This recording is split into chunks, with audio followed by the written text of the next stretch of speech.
আমি চারবার এমপি ছিলাম, চারবার এমপি ছিলাম। এই দেশ আমার দেশ, বাংলাদেশ আমার দেশ।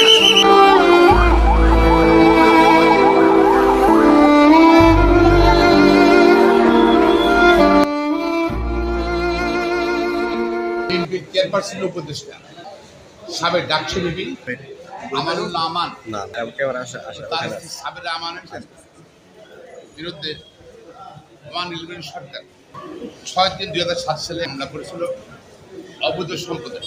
সেই মামলায় মাত্র 3 মাসের মাথায় অর্থাৎ 21/6/2007 সালে আমানুল্লাহ আমানকে 13 বছর, তার স্ত্রী সাবের আমানকে 3 বছর সাজা দিয়েছে।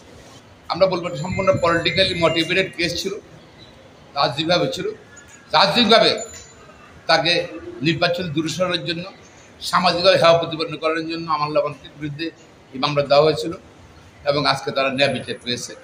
তারা এই মামলা তাদের বিরুদ্ধে তাদের যে রায় ছিল সে রায় বাতিল হয়েছে, তারা এখন খালাস হয়েছে, মুক্ত, এবং তাদের আর আইনগত কোনো বাধা রইল না। থ্যাংক ইউ, ধন্যবাদ।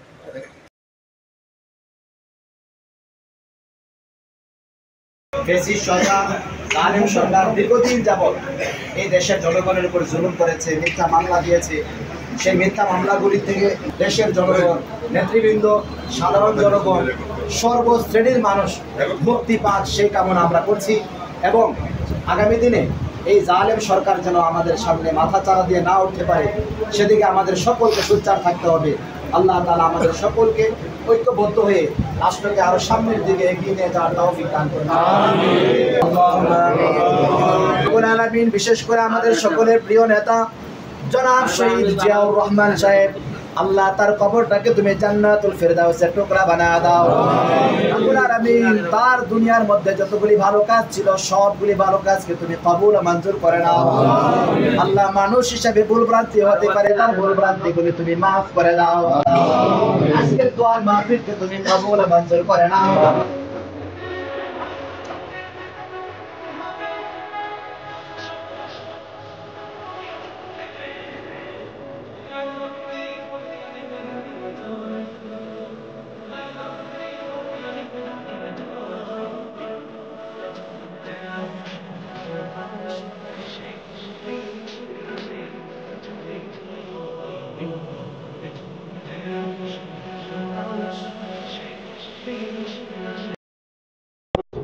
লড়াইয়ের ওই ময়দানেতে যেতে তোমাকে হবে, প্রয়োজনে সব রক্তটুকু জমিনেই ঢেলে দেবে।